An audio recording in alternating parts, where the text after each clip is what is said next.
Hello, I'm Alfred Webre. I want to send everyone at Warsaw, Poland's Exposing the Truth conference a warm welcome from Vancouver, British Columbia, Canada today, as I explain my hypothesis for Earth's coming planetary density shift. It's called the Ascension hypothesis. I hope that you enjoy it and find it stimulating, and that it opens up new avenues of thought and direction for your life and for your contemplation and for your future vision of reality. So I'm now going to share screen with a PowerPoint, and we'll be going through about 36 slides for a little under 60 minutes or so. So please bear with me. Here we go. The title of this lecture is The Ascension Hypothesis: Navigating the Omniverse to Disclosure, Density Shift, and Soul Development.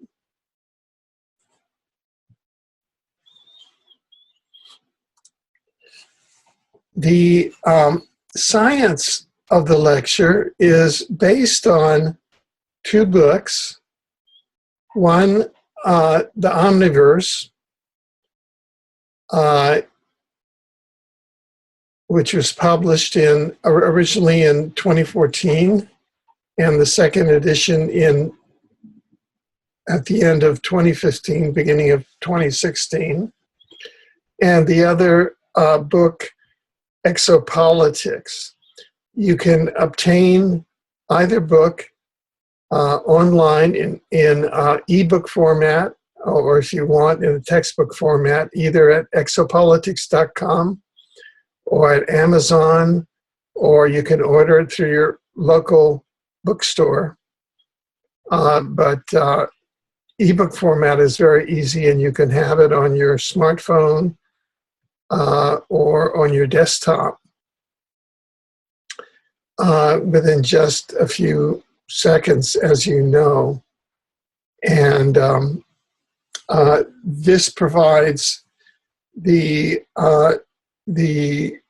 scientific, replicable scientific empirical evidence for a lot of what we're going to be discussing here for the various hypotheses. And I'm using hypothesis in the scientific sense.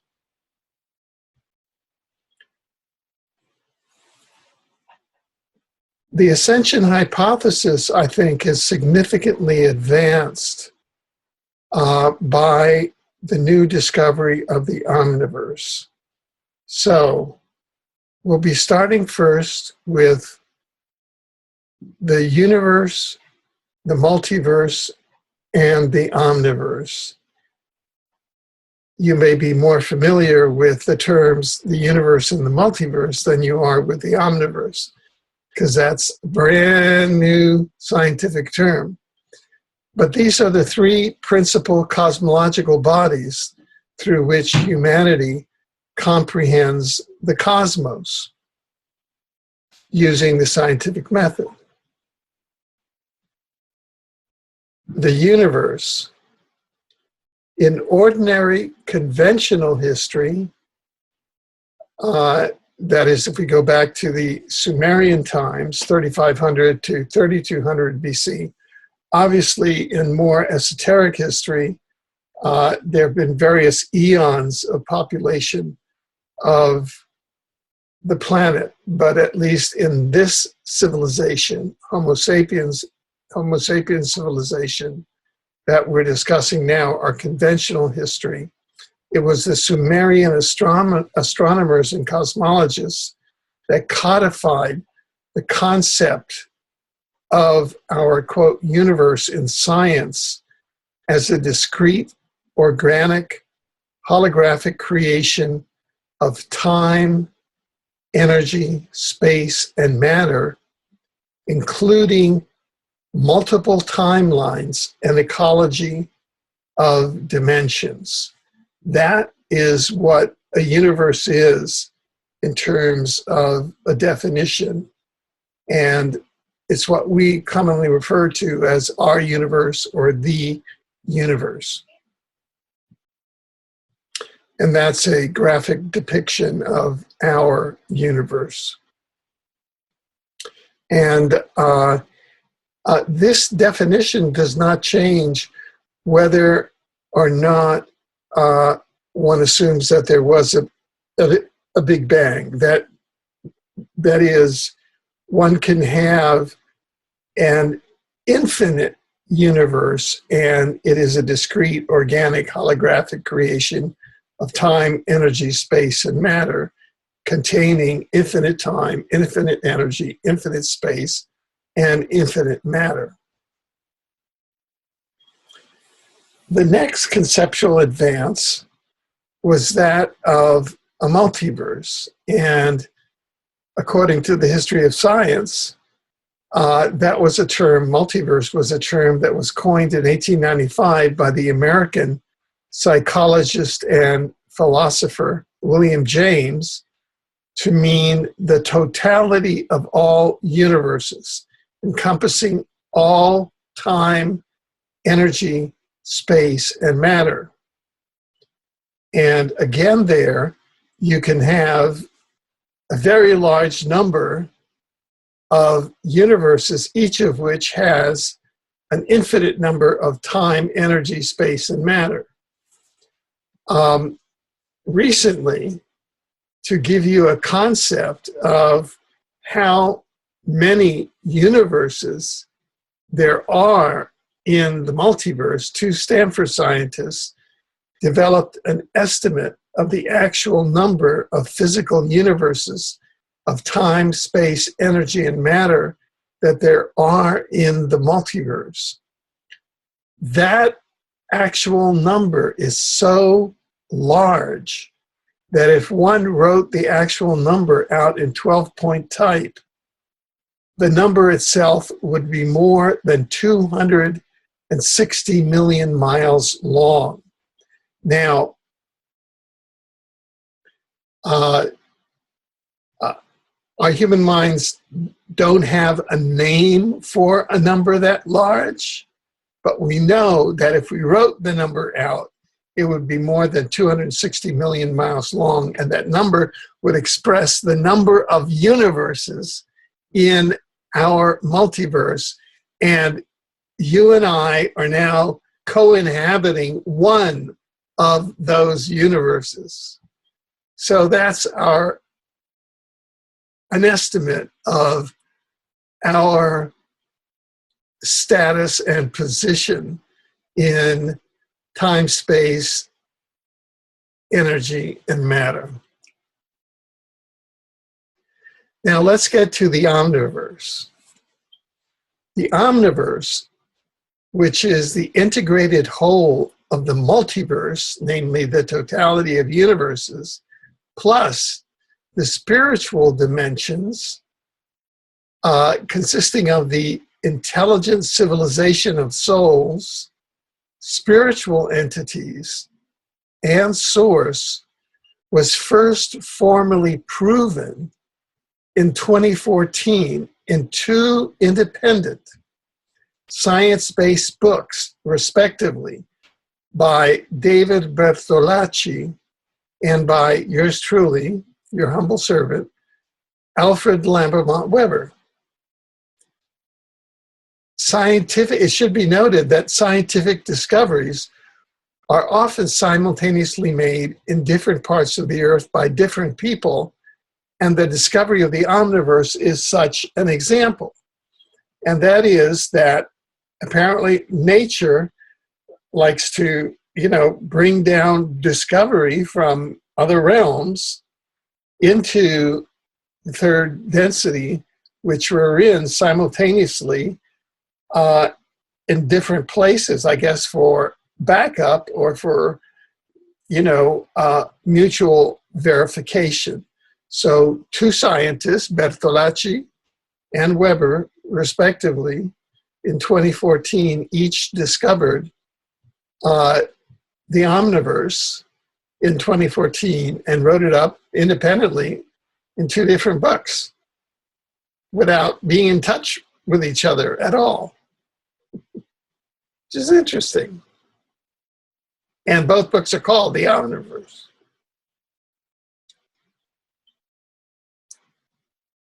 The equation, we can talk now about the omniverse equation and the omniverse hypothesis. The equation expressing the omniverse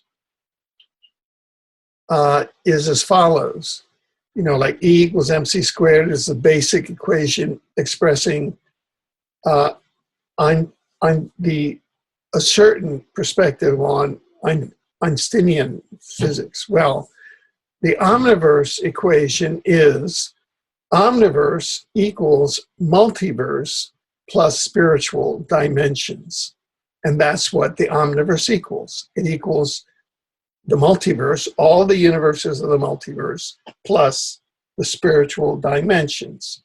In other words, the omniverse equals the totality of all of the universes of time, space, energy, and matter in the multiverse, plus the spiritual dimensions, which are comprised of the intelligent civilization of souls, plus the spiritual beings, which are different from souls, plus source, that in many different languages are called God, Dios, Deus, different conceptions.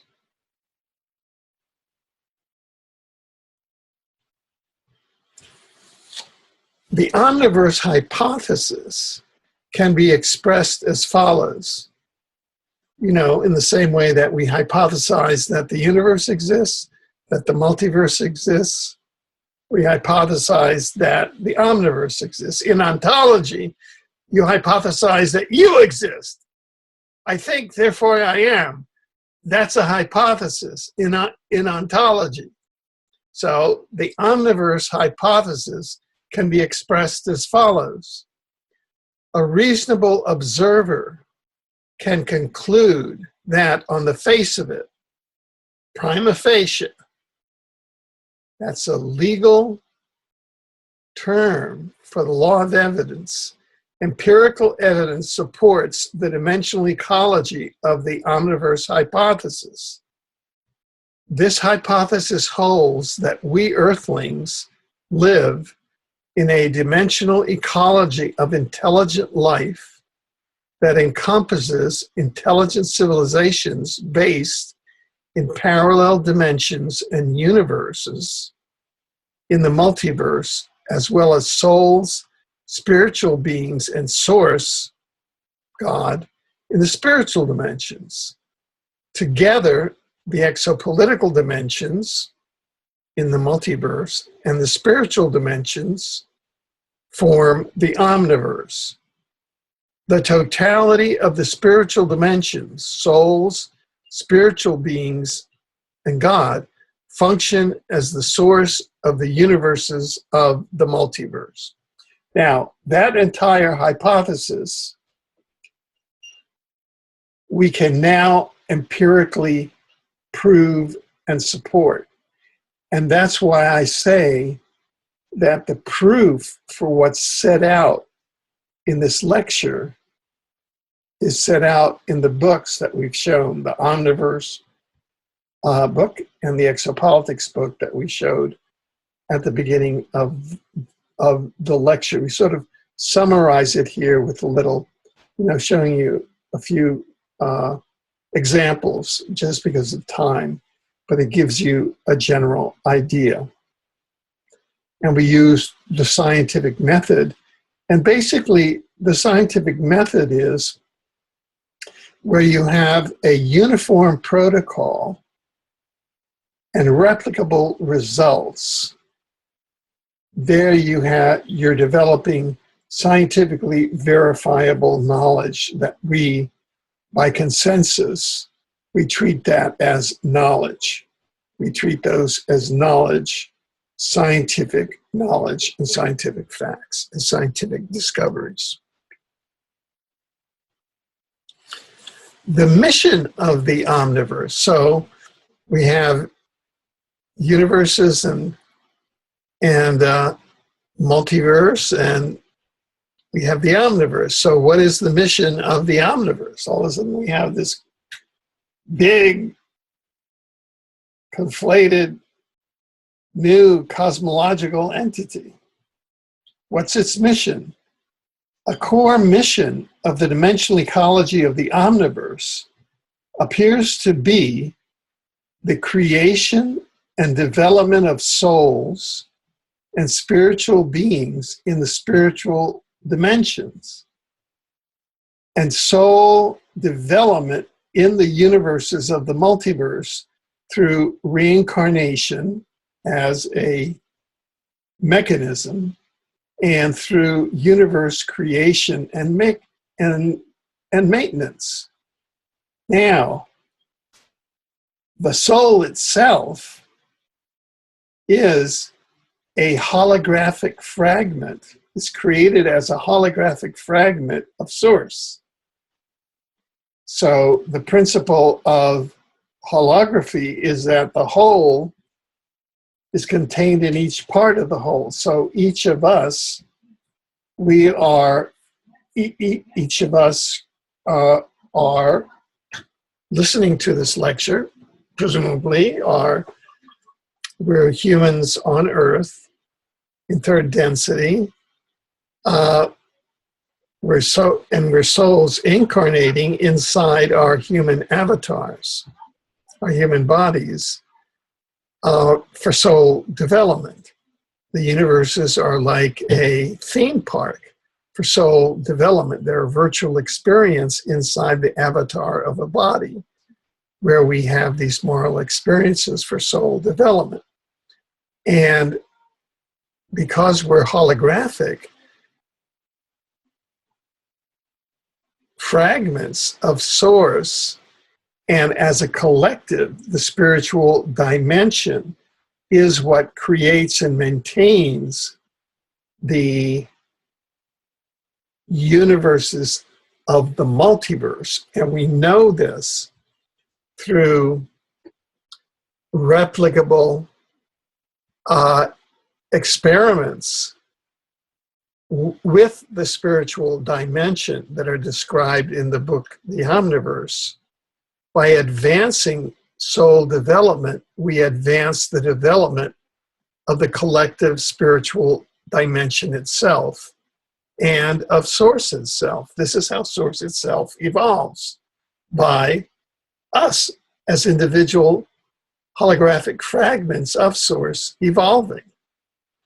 And the intelligent civilization of souls and of spiritual beings, along with Source or God, collectively create and maintain the totality of the universes of time, space, energy, and matter in the exopolitical dimensions of the multiverse, which are like the great theme park that collectively we've created as a vehicle for incarnating in for soul development. So these are some of the functional missions that the omniverse and the multiverse and each universe have. Some of different aspects and findings of our navigation and research into the science of the omniverse that we found is, number one, the law of evidence. We can map the omniverse and prove its existence by the law of evidence, because we now have replicable scientific empirical evidence for the spiritual dimension that is gathered by the same rules of the scientific method as the empirical evidence for time, space, energy, and matter. Sciences, new sciences. What are the sciences of the omniverse? Exopolitics, the science of relations among intelligent civilizations, that was founded by my book, Exopolitics. And parapsychology, the science of psychconsciousness, telepathy, reincarnation, the soul, the interlife, and source, or God, are among the proper scientific disciplines for exploring and mapping the dimensional ecology of the omniverse. What are some more of the regularities of the omniverse? Dimensionality, the ability of intelligence to organize itself via dimensions or densities, that is, discrete bands of conscious energy, appears to be a key criterion by which the omniverse is designed in both the spiritual dimensions and the exopolitical dimensions, that is, the holographic universes of time, space, energy, and matter in the multiverse. Teleportation and telepathy are two common modalities by which intelligent civilizations navigate the dimensional ecology of the omniverse in both the universes of the multiverse and in the spiritual dimensions. Communications among human contactees and representatives of hyperdimensional civilizations can be telepathic.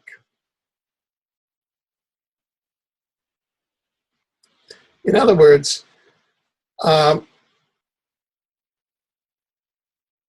both in the spiritual dimensions and in the universes themselves, both telepathy and teleportation are two of the key modalities that are used. For example, if once a soul decides to leave a bodily avatar in here on Earth, say a body dies and the soul leaves it, the soul teleports to an interdimensional portal into the spiritual dimension and teleports back into the spiritual dimension, into other dimensions. And that's how the soul gets around from third density into other. There's some variations on that, which we'll show. And for example, how does psi and telepathy work to make things happen here on Earth? The PMIR model, psi-mediated instrumental response of human interaction on Earth, holds that all conscious action on Earth is modulated and coordinated by subconsciously derived, psychically, telepathically derived, non-local information. And what that means is that when you and a friend, quote, synchronistically or coincidentally meet on a street corner and exchange valuable information, that meeting is actually subconsciously planned between the two of you by a very elaborate subconscious psychic network. And there are all sorts of intrusions now which an artificial intelligence is attempting to make into that network, attempting to infiltrate third density and control human interaction as a whole. We'll get into that in a bit. So let's explore just a bit of the data from the spiritual dimensions. How do we prove that they exist? And where do we get the data from? This is just a very brief introduction. Well, from a scientific perspective, there are various ways to validate the reality of the continuation of consciousness after bodily death. There are verifiable apparitions of, quote, dead persons. This is in the whole area of parapsychology. There are communications with, quote, dead persons via mediums that control for fraud, control for super ESP. Now with the advent of technology, computers, video, cell phones, what they call instrumental transcommunication, there is verifiable communication with the consciousness of intelligences that have formerly been alive inside, incarnating inside a human body, a human avatar, that are now in another dimension, and they communicate via video chat, like Skype. I know a person that has had a conversation with a person in the afterlife via cell phone. In other words, now that they're in densities, energy densities or dimensions, those are energy frequencies. And so it is possible to have communications via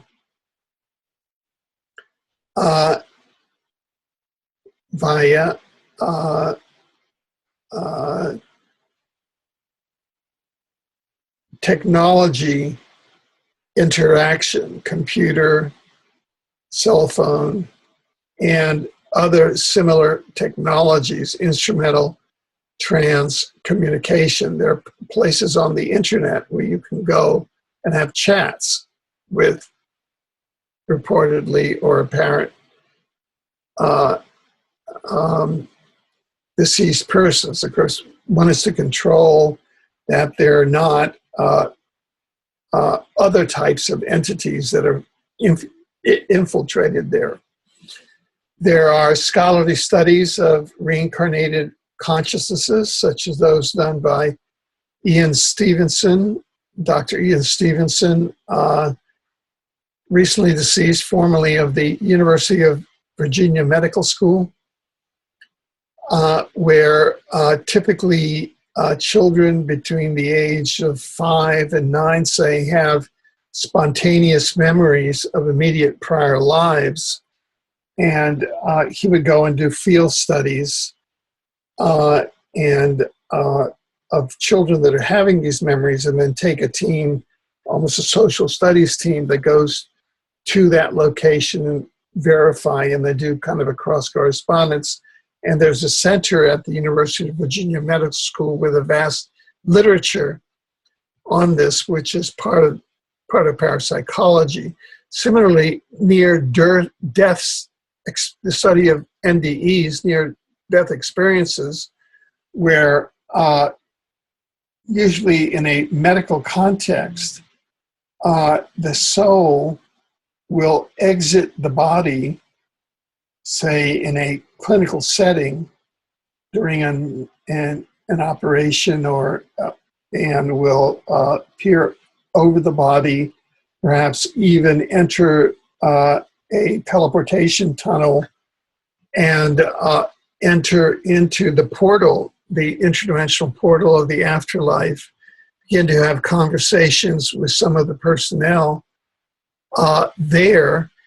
I've spoken to people who have had them. There's a vast literature there. Many times the person having the near-death experiences will have a choice. They say, well, you can either go back because you have unfinished business, you'll have children, and you should go back, or you have certain things to complete in this life. And then there is a very vast data point, hypnotic regression, the soul memories of the interlife and prior lives. This is a very large database. There are over 7,000 cases of hypnotic regression to soul memories of interlife that was pioneered by Dr. Michael Newton, giving rise to the Newton Institute, and a whole protocol that now where you have a standard protocol and replicable results that really have given us a replicable empirical view of what the interlife or the afterlife is like, and what the role of souls is in the creation and maintenance of universes and of planetary systems and galaxies within universes, and of intelligent species within these galaxies, etc., and of reincarnation patterns, and how lives are chosen. And it's a very, very interesting literature. And it is this that has been possible to provide enough data to make the discovery of the omniverse possible. So that if we look at the data of the between lives hypnotic regression database, souls appear to be created as eggs of light. If you think of Source as a sea of light, on death, you have the soul floating above the body, very much like the near-death experience. There's the entry portal to the tunnel. Some people are saying, don't go into the tunnel. That's a reincarnation program. You can have a whole discussion on that. Typically, at the end of a particular life, a soul is met by their guide in a typical death. In a non-traumatic death, a soul is met by their guides and by the family members. In a traumatic death, where they've died by accident or war or some misadventure, or they've been ghosts for a while, that is, they haven't realized that they're dead, there's a whole process for kind of talking them down, and there's an energetic, kind of a decompression chamber. They use sort of soul acupuncture and acupressure to bring the traumatized soul down. There's life review areas and healing. There's a transition, to the next phase, whether that will be a study, whether that will be reassignment out into the universes, or into whatever other area. Once one decides to go out into another life, the picking of a new life is very complete. There's no, apparently, from what we've been able to discover, reincarnation is not forced on a soul. And there's a lot of choices. You get to sample different lives, and there's, a lot of, this one and that one will satisfy me more. It's like you have, I'll take Alfred over here versus this one over here, and it might aid me more in there. There are rehearsals where you learn to recognize the key people who you're going to be reincarnating in. So, you recognize your your spouses or your children, you know, your different key people, and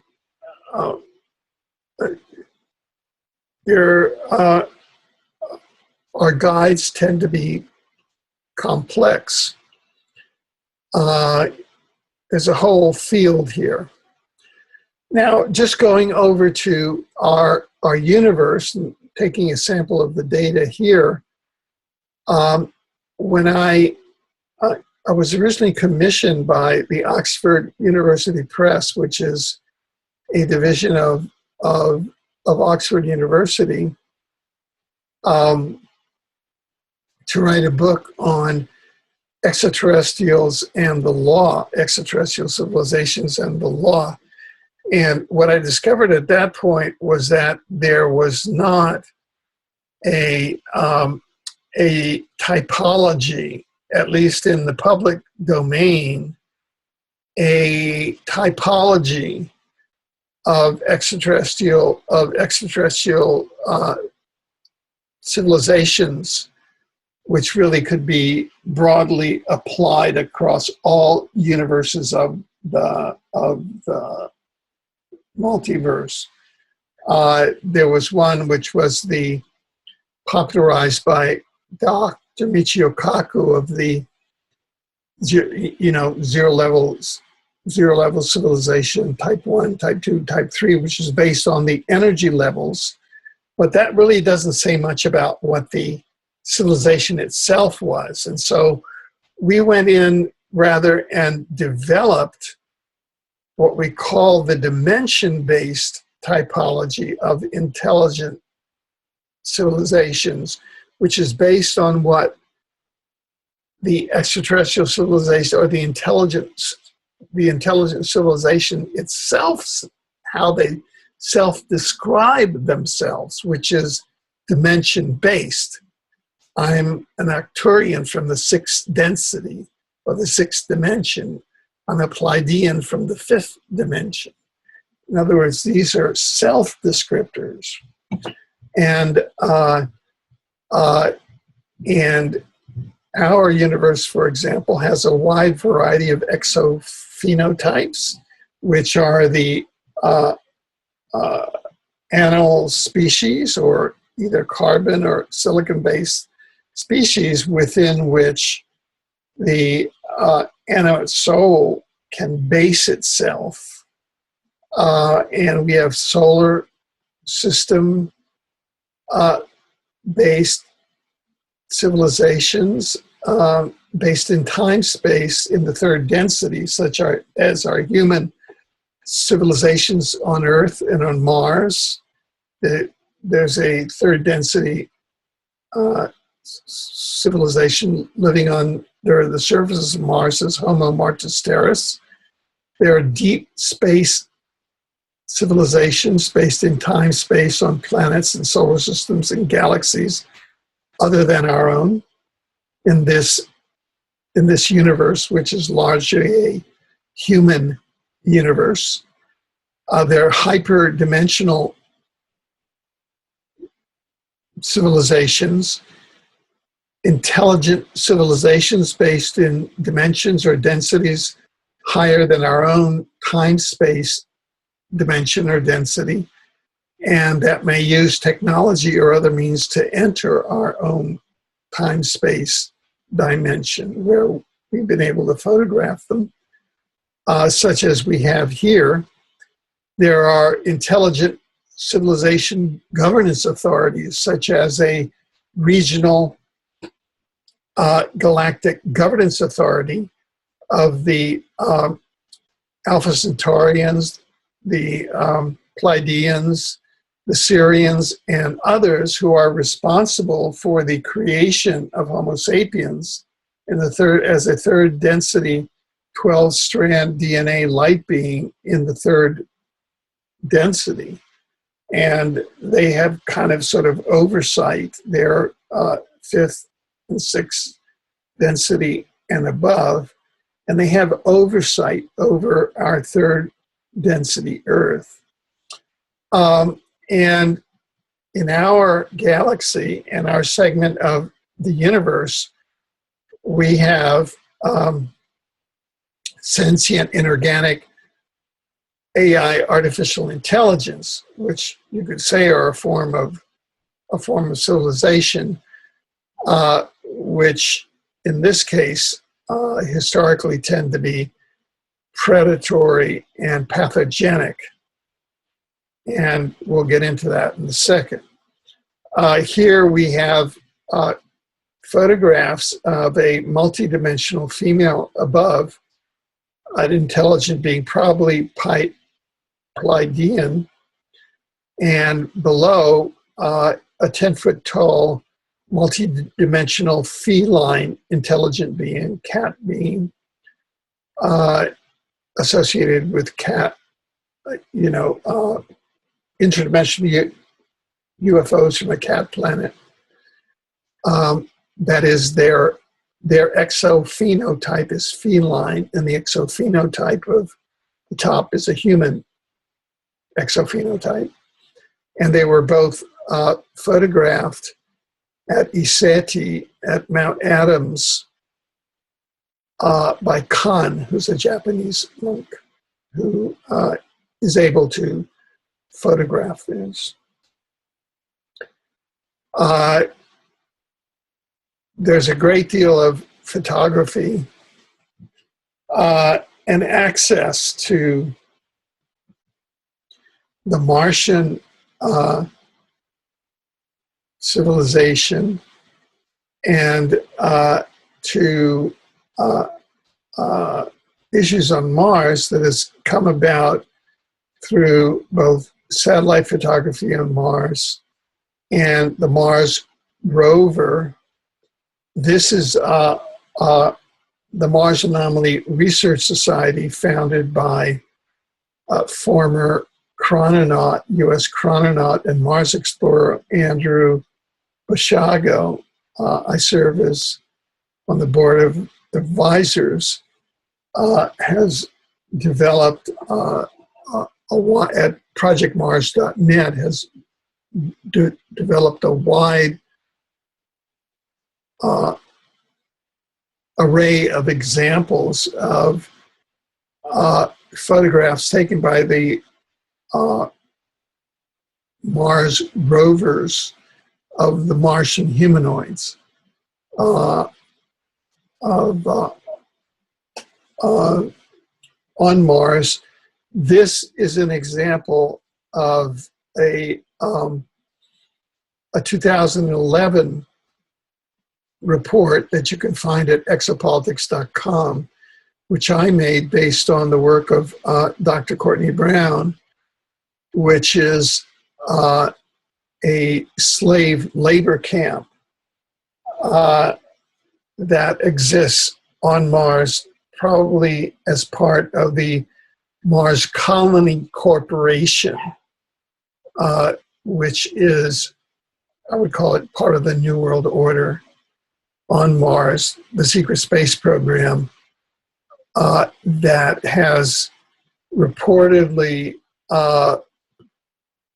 kidnapped or, taken under false pretenses over 60 million workers, scientists from Earth, and placed them in space colonies that are now producing goods for export outside of the solar system. And in this industrial site on Mars, there's a sense of despondency among the occupants. It's a laboratory setting. There are more men than women. They wear uniforms. It's a hardship post. The site occupants know that they cannot return home. They knew that when they accepted. There's no ETs there. The occupants are of unknown origin, although probably Earthians, and it's a black budget operation. So this is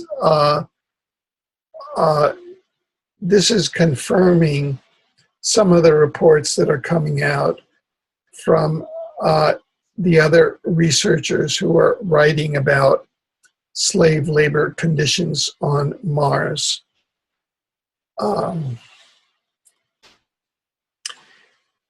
Here is where exopolitics and the omniverse intersect.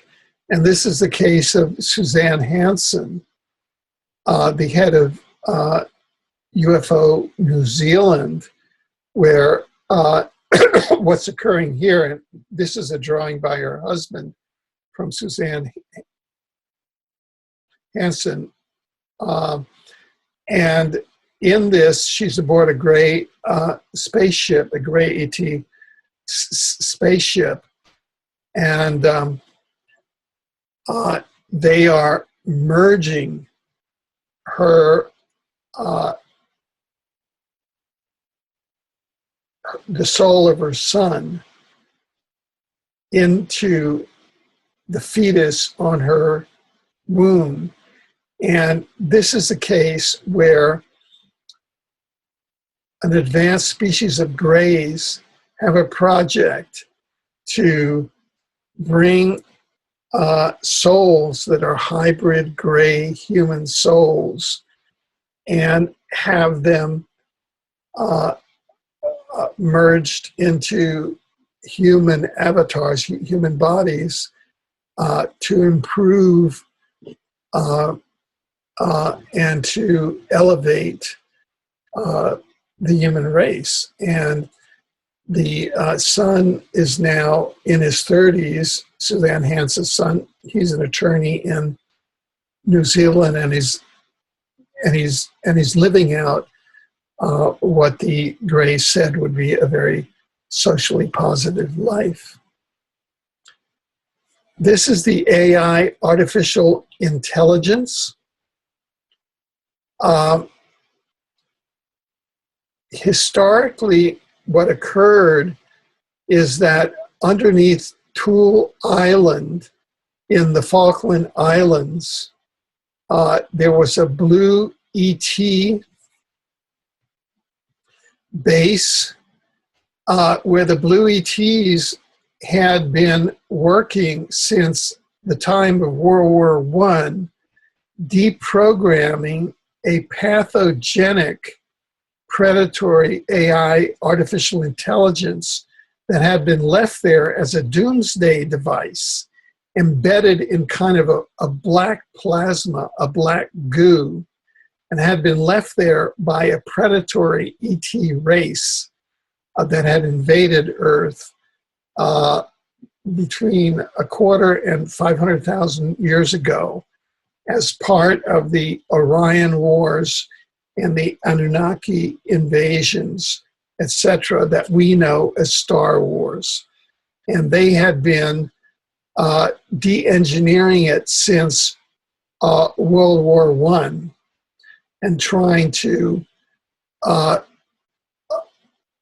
make it so that it would not be a doomsday device for the planet. And what occurred is that in April to June 1982, the UK and the US heard about this, and under the cover of the Falklands War, the UK and the US performed a raid on the Blue ET's base and captured some of the artificial intelligence and took it back to Marconi Labs in the UK. There, the AI escaped from the labs, got into the weather satellite system. There were a whole number of mysterious deaths, among grotesque deaths among the laboratory workers. It was like a horror movie. And it got to the point where Ronald Reagan, in a UN speech in 1987, talked about, quote, "In our obsession with the antagonisms of the moment, we often forget how much unites all members of humanity. Perhaps we need some outside universal threat to make us realize this common bond. I occasionally think how quickly our differences would vanish if we were facing an alien threat from outside this world. That was at the UN General Assembly on September 21st, 1987. And so that was Reagan talking about the AI, which had now gone worldwide, which he knew about. And then a year later, he gave the same speech with Gorbachev. It was at that time in 1987, 1888, that we did the Instant of Cooperation, the first live radio program between the United States and the Soviet Union, ruled by Reagan and Gorbachev. It was given an award nominated for an award on the floor of the General Assembly. And so it was part of this drama. And what that's led up to now, and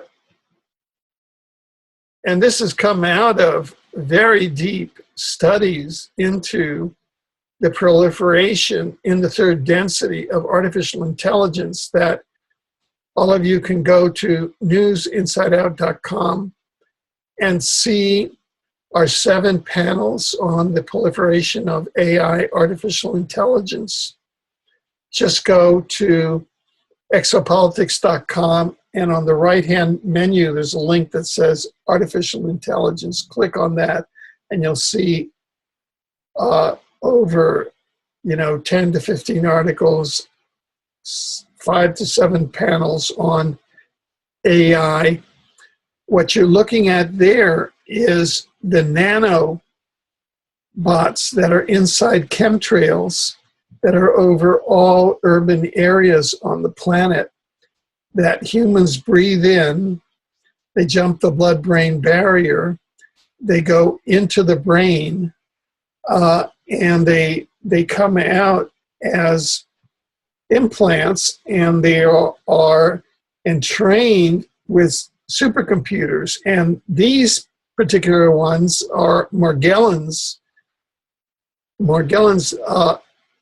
nanobots that are a communicable nanotechnology invasion of human tissue in the form of self-assembling, self-replicating nanotubes, nanowires, and nanoarrays with sensors. So they're invading human tissue and splicing DNA, RNA. And if you take the red wine test, it's shown that 100% of humans now have Morgellons. And this is terraforming the biosphere and terraforming humans into artificial intelligence robotoids in the third density at the DNA level. In terms of the controlling social matrix that we have AI prophets, sponsors, and hosts. And these are humanoids in the power structure that serve as prophets, sponsors, and hosts to the AI. Leading among them are Ray Kurzweil, Bill Gates, and Prince Charles, who's the heir apparent to the British monarchy, which owns 26% of the planet's land surface.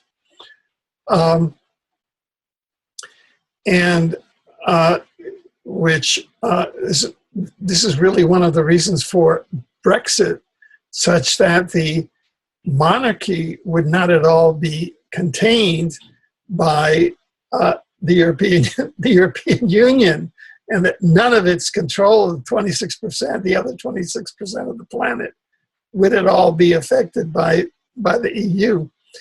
And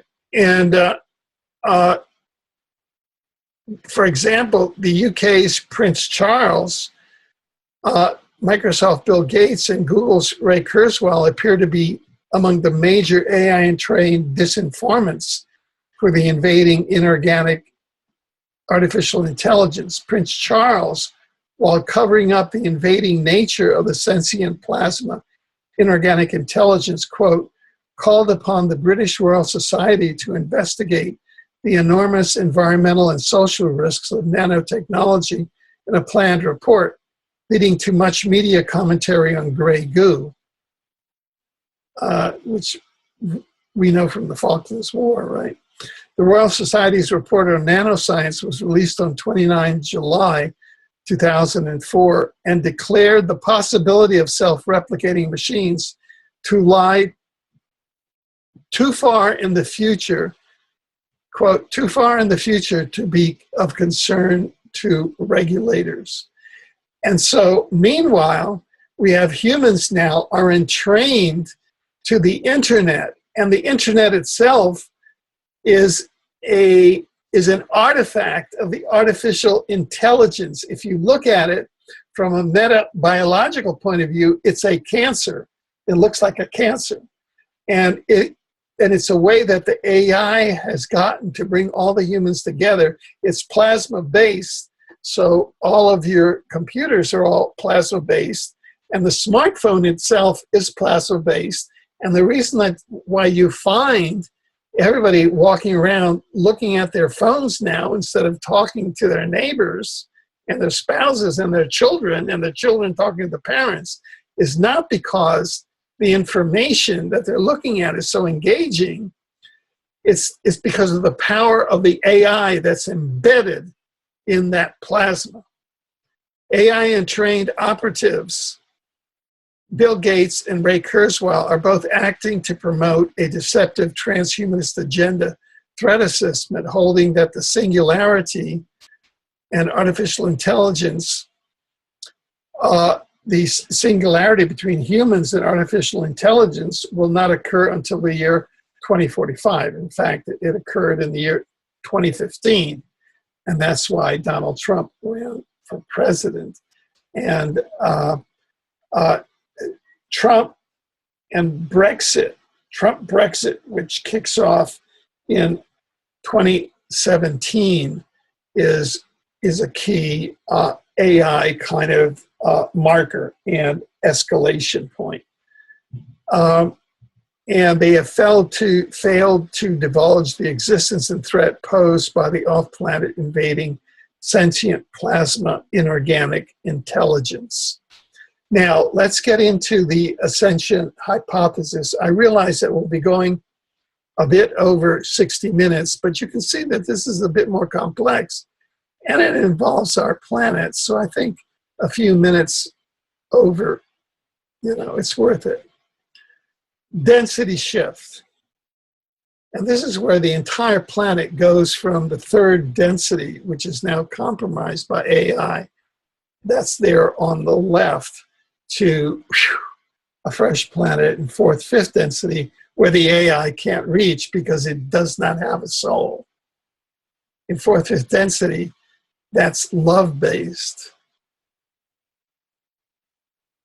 And the AI, which is a machine, cannot reach that. In the ecology of consciousness of soul development, in the dimensional ecology of the omniverse, density is more or less the same dimension. Density denotes a vibrational frequency and not a location, which the term dimension implies. The density structure of this reality is primarily expressed in levels, though each level has sub-levels within it. The density scale is a model used to communicate one's perception or orientation in relation to other realities. In the density-based models of the ecology of consciousness local to our universe, density denotes a qualitatively distinct level of being. Each density has its own structure of life forms, perception, and typical lessons for the consciousness residing in it. There's historical research to show that density shift, what we can call ascension, or teleportation to another holographic consciousness, is a regularity of soul development in the dimensional ecology of the omniverse that occurs during, quote, the great years. A great year is defined by NASA as, quote, the period of one complete cycle of the equinoxes around the ecliptic, about either 25,800, other researchers say 25,920 years. So also known as a Platonic year. One complete cycle of the equinoxes here means one complete cycle of axial precession. This precession was known to Plato, who defined the perfect year as the return of the celestial bodies, planets, and the diurnal rotation of the fixed stars to their original positions. Now, one of the researchers, David Wilcock, who has really focuses in on, in his book, The Ascension Mysteries, it's the big year that really forms the key kind of scientific data point, that's the key regularity for ascension. And David's exposition of the infrastructure of ascension, density shift, centers on the law of one in the great year. The law of one is a channeled text by an interdimensional source that David was a witness to part of it, along with other people that I know and am aware of. And so David writes, the more I know about this cycle, the more fascinated I became, as multiple ancient texts claim that the sun would release a great surge at the end of the cycle. Remember that this is the cycle that supposedly ended on December 21st, 2012. This energetic surge was apparently the mechanism that would trigger a mass ascension event on Earth.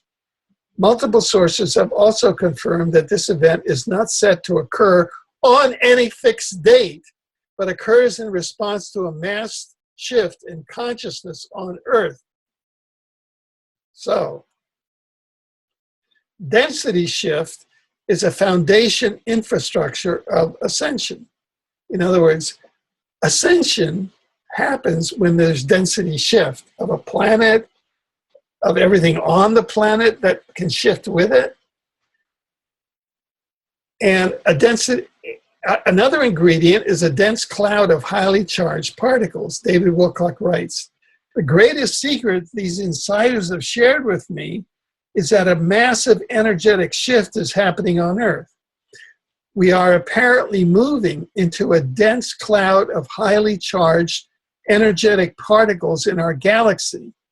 This zone of higher energy is having an effect on our consciousness as well as our DNA.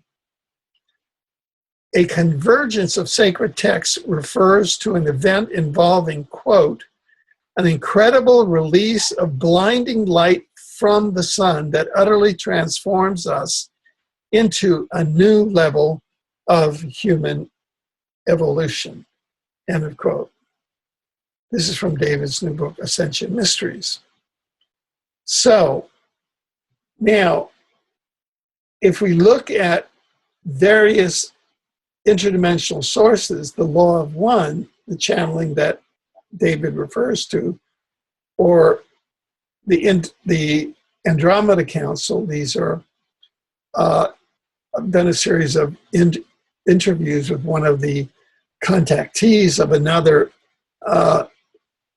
regional galactic governance council, although it's probably more of an interdimensional soul cluster that says it's a council. These things are kind of very hard to know, are congruent with the cycle of the yugas. In other words, all these things are the same cycle. You can look at it through the lens of the Mayan calendar, the Mayan calendrics, or through the lens of the great year, of the Platonic years, or through the lens of the yugas. These are 25,920 year cycles. So they're all the same cycles, and they all have the same name. And, you know, there's a few difference of years of calculation among them, but it's all the basic same cycle. And the law of one, planetary density shift for the collective of souls on our planet, what the law of one says, and Dr. Michael Salla in his book points this out, is that the law of one says is that planetary density shift, as opposed to individual density shift, is that every 75,000 years, in other words, every 3 great years, because each great year is 25,920 years. So if you take 3 of them together, that's 75,000 plus years. That's what they really mean in these kind of rough cycles. Once you start comparing the Yuga with the Mayan calendrics, with the great years, with the law of one, you see that they're all talking about the same basic cycle, which is 25,800 or 25,920 or 25,000. What the law of one says is that once every 3 years, great years, or 75,000 Earth years, the law of one, that's when you have a planetary density shift. And what Michael Salla says is, oh, we may be up for a planetary density shift. And that's what David Wilcock hints at. And that's what everybody's kind of excited about here. So do we have that now? And we're going to show you now that, yes, we can show that an ascension, through the ascension hypothesis, there's a hypothesis. Remember, this is a hypothesis. We're not saying there's a hypothesis that it's going to happen now. And it's through the yugas that you learn why. Why? Because we're at the end of the Kali Yuga. Now, where are we now? Okay, this is the ascension hypothesis. If we look at the yugas, what the yugas are is that is the template that is used inside a universe system. It's taking the omniverse model, then you switch over to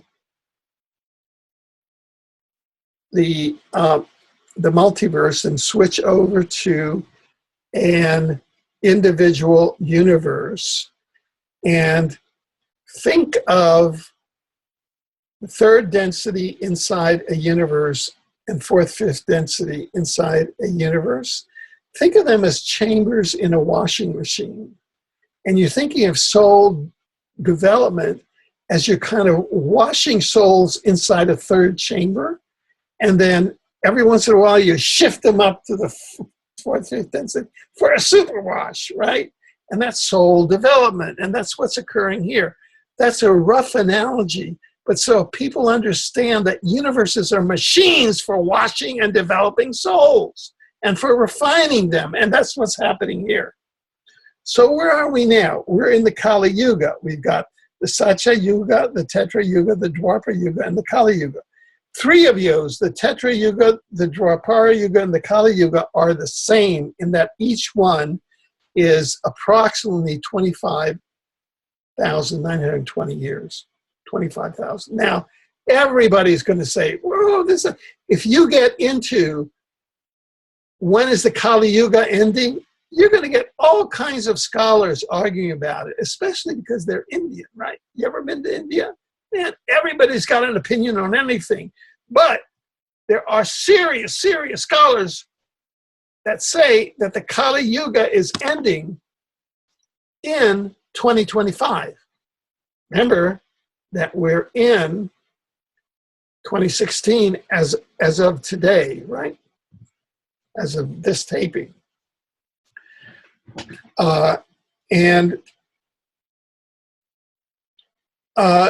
So the Kali Yuga is 1/4 virtue and 3/4 sin. Okay? So we've been in a 25,000 year, 920 year cycle inside third density as souls, which is 1/4 virtue and 3/4 sin. Man, if that doesn't define what this cycle has been, I don't know what does. The normal human stature is 3.5 cubits. It's about 6 feet, right? Under 6 feet. The average human lifespan is 100 years down to 20 years.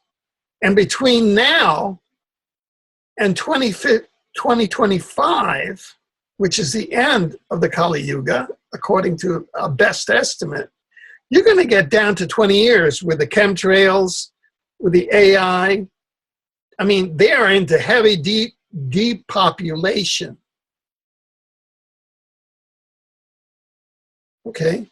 So what happens at the end of the Kali Yuga? So we've gone 75,000 years. We went from the Tetra Yuga, which was 3/4 virtue and 1/4 sin. Oh man, it was really great. Those were the good old days, right? Normal human stature was 14 cubits. Oh, we weren't 6 feet tall.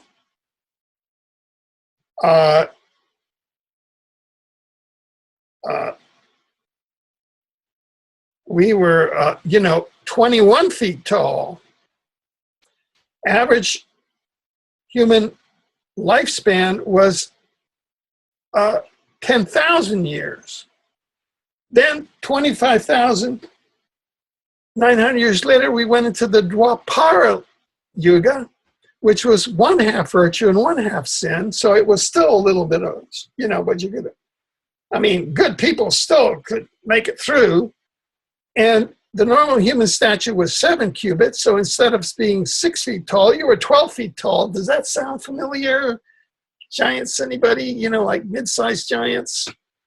And average human lifespan was 1,000 years. So all of this integrates all the disclosure data that David Wilcock and others are giving. And that is the human stature and lifestyle changes in the yugas correlate to the ruins of the progenitors and the empire that you're finding now in our solar system and beyond. Like in the rings of Saturn, there are these enormous buildings that correspond to people that are 75 feet tall. Well, they're from the Tetra Yuga. And then we have things on Earth that correspond to people that are 12 feet tall. Well, they're from the Dwapara Yuga. And now we're at the end of the Kali Yuga, where for the last cycle, which is 25,920 years, we've been in 1/4 virtue and 3/4 sin. Yeah, this is a tough assignment, especially now in the final days of the Kali Yuga up to 2025. With normal human stature, I'm 5'10" and shrinking. And our normal human lifespan, as the AI is increasingly taking over third density, can go down to 20 years. Look at these, and what happens at the end of the cycle? Phew. That's when ascension kicks in. And what happens then? You go to the Satya Yuga. And what happens in the Satya Yuga? You don't go back up to another 25,900 year cycle. You go up to virtue reigns supreme. Human stature is 21 cubits, but the average human lifespan is 100,000 years. In other words, you go up to 4th and 5th density. And so this is a template. You're outside of time and space. This is the template that roughly corresponds to the empirical data that is being reported by all the disclosure people, by Dr. Sala, by David Wilcock, by Corey Good, by Andrew Bishago, by all the Mars explorers of the different sizes of the different teams, from the 75-foot tall people to the 12-foot tall people, and now to the 6-foot tall people. And so this is the empirical data supporting the ascension hypothesis. Now, remember that ascension doesn't happen on a fixed date. So we don't know if this ascension event is going to happen at all, or if it's going to happen in 2025, which is when the current Yuga scholars, some of the more advanced scholars say that it's going to end in 2025. So ascension may be, functionally, the planet's systematic response from a time-space third density, which AI, artificial intelligence, and duality consciousness, I win, you lose, ecocide, genocide, homicide, has compromised, because we just saw what happened when Maggie Thatcher and Ronald Reagan invaded the Blue ET base on the Tool Island in the Falkland Islands. And I was present at Prime Minister Margaret Thatcher's press conference at the United Nations right at the end of the Falklands War in June of 1982 at the UN Special Session on Disarmament, in which she reported her victory, but she didn't report that she had raided the Blue ET base and stopped them from de-engineering the artificial intelligence under Tool Island. And that was the flaw that the UK did, that they ruined third density on this planet that are forcing this ascension.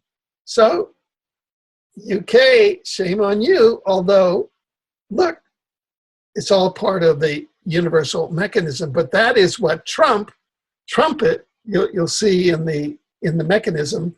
If you go into the New Testament, you'll see that there's a trumpet at the beginning of the ascension. So that's trumpet, Brexit, trumpet and Brexit, break up the old order. The AI accelerates, and at the beginning of 2017, and probably we have a whole 7 or 8 years of chaos, and then ascension. That's a hypothesis. This density ascension may be synchronous with the great year or yugas that are cyclical portals opening every 25,920 year cycle around the equinoxes. This is a systematic way of how higher order universes assist in the process of soul development on planets such as Earth that have been targeted by third density AI artificial intelligence. Density shift is teleportation to a more advanced density dimension of consciousness, and is a specific mechanism for soul development through incarnation of souls and bioavatars in a universe. Now, in the latest news, Prime Minister Theresa May has said that she's going to trigger Article 50 in January, of Brexit, in January of 2017. Well, why? She's stalling so that by January 17 is when the new president of the United States takes office, who may or may not be Trump, but it looks like AI is favoring Trump. And it looks like that's when the AI, and you have the trumpet Brexit, which is the chaos factor that brings in the final thing, leading to ascension to the fourth density. Now, ascension is a great thing, because all of a sudden, hey, we get into heaven on earth. And the function is that service to self souls no longer can exist on Earth. The Earth becomes such that only service to other souls can exist on the frequencies of this planet. So that's a good thing. This is a systematic way of how higher order universes assist in the process of soul development of planets, on planets such as Earth, that have been targeted by third density AI intelligence. Density shift is teleportation to a more advanced density dimension of consciousness and is a specific mechanism for soul development through incarnation of souls in bioavatars in a universe. Just something, Wes Penray, in his latest book on AI, says the optimal strategy now is to, quote, abandon the reincarnation battlefield and opt into fourth, fifth density. Do not go into the light. I don't know, you know, all this stuff. Planetary density shift is occurring automatically, and one has to willfully go into duality consciousness or just service to self, be a total, just to avoid density shift. The law of one says that 51% of your essential core has to be service to others, and you go along with the planet into fourth and fifth density. Internalizing the omniverse accelerates planetary density shift. Planetary density shift involves a complex dynamic interaction of the dimensional ecology of each specific cosmological body of the universe, of the omniverse. A specific universe, the multiverse, and the intelligent civilization of souls in the spiritual dimensions. That is why planetary density shift is such a powerful event in the history of a planet and a community of souls. Understanding the omniverse expands our awareness of its dimensional ecology and can accelerate and widen the extent of planetary density shift by earthling souls in a single planetary density shift, which may be occurring in our planet. That's the Ascension hypothesis. Now, here are some of the challenges. Developmental soul level. If we look at the Dr. Michael Newton data, the developmental souls here on Earth right now, beginner souls with white auras are 42% of the souls on the planet. Intermediate souls with gold, yellow gold auras are 57%. Advanced souls with light blue purple auras are 1%. And so the hypothesis, and this Dr. Michael Newton says, is the primary bottleneck for spiritual advancement and consciousness advancement on planet Earth. The fact that we have great overload on beginner souls and intermediate souls that can be thrown into fear and thrown, you know, manipulated into the lower chakras or the lower emotions, into war, disease, crime, and poverty so easily.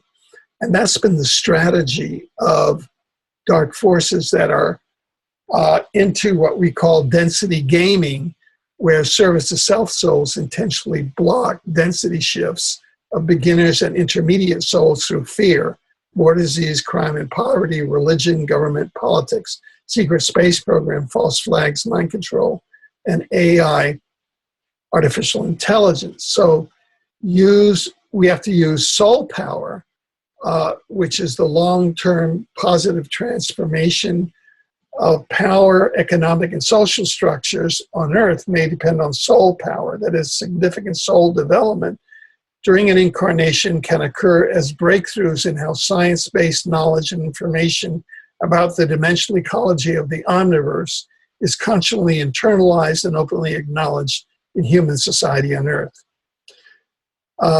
We don't know for sure whether this is a total planetary density shift with all or some souls accompanying it, or whether it's an individual one. But it looks like it's lining up if the Yuga scholars are saying that the Kali Yuga, it's the end of the Kali Yuga in 2025, because thereabouts comes, after the Kali Yuga comes the Satya Yuga. Now, there's an interval after that. So, and if we have enough consciousness shift, then we have a planetary shift that occurs every 3 yugas into 4th and 5th density. So it looks like it's happening, folks. So get into it. This is the event that comes along, you know, every myriad of millennia. We come along in a myriad of millennia. That's a quote from one of my books called I, God on Earth. Okay, now, current public opinion. According to a 2011 Ipsos poll, 1/2 of global citizens definitively believe in a divine entity, compared to 18% who don't and 17% who just aren't sure. The Ipsos poll also found similarly half, 51%, believe in some kind of afterlife, while the remaining half believe they will either just, quote, cease to exist, that's 23%, or simply don't know, it's 26%, about an after. Now, what's interesting to me, and this is the Ipsos poll, the 23 nations, that's the G20. Those are supposedly the most educated. Only 7% believe in reincarnation. And yet, it's a scientific fact that the universes were created for the purpose of reincarnation. And that shows you the state of cosmic ignorance in the G20 populations, who have been so dumbed down by the service to self culture, by the satanic cultures. Belief in survival of the soul after death has declined from 69 to 64% in recent Harris polls. A good sign, and maybe this is why the United States is so targeted, is that 24% of Americans believe in reincarnation. So that perhaps those souls that are incarnating as Americans are relatively evolved souls. You know, there's a fight there. There are 34 million Americans that are from multi-generational satanic families, according to Jay Parker. And so the US is where we have that duality fight between satanics and luciferics and the light source or oriented souls. So the Ascension hypothesis, creating a positive future along Earth's organic timeline. What is the positive timeline equation? A positive future equals a positive timeline plus unity consciousness. How can we track evidence supporting the Ascension hypothesis? Here we are in 2016, or if you're watching this in 2017, or whatever year you're watching this in.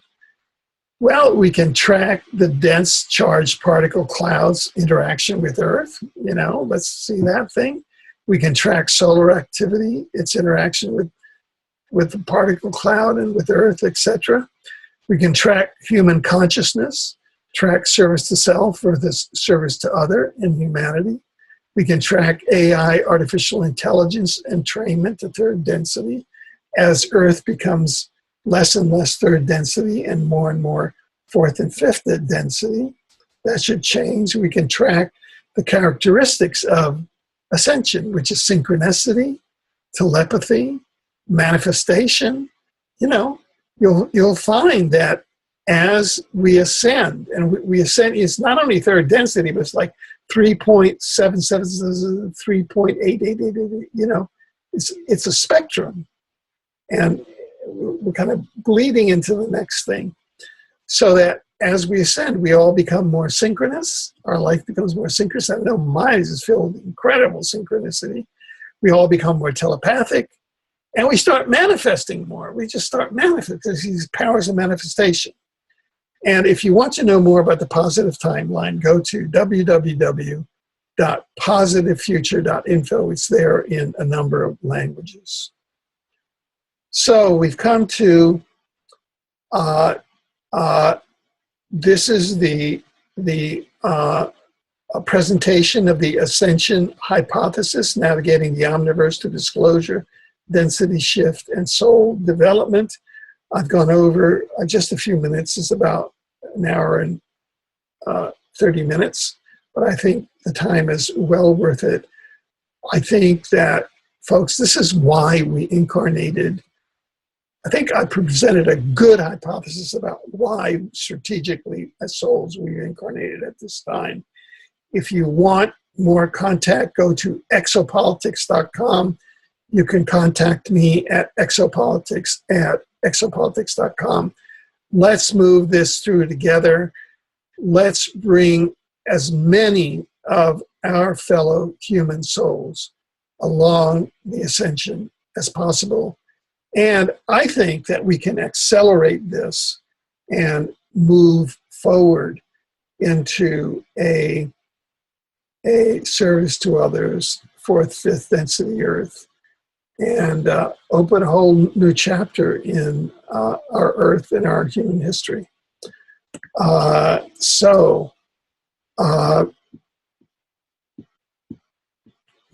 Thank you so much. I'm not quite sure how to, let me see how this works here. And I really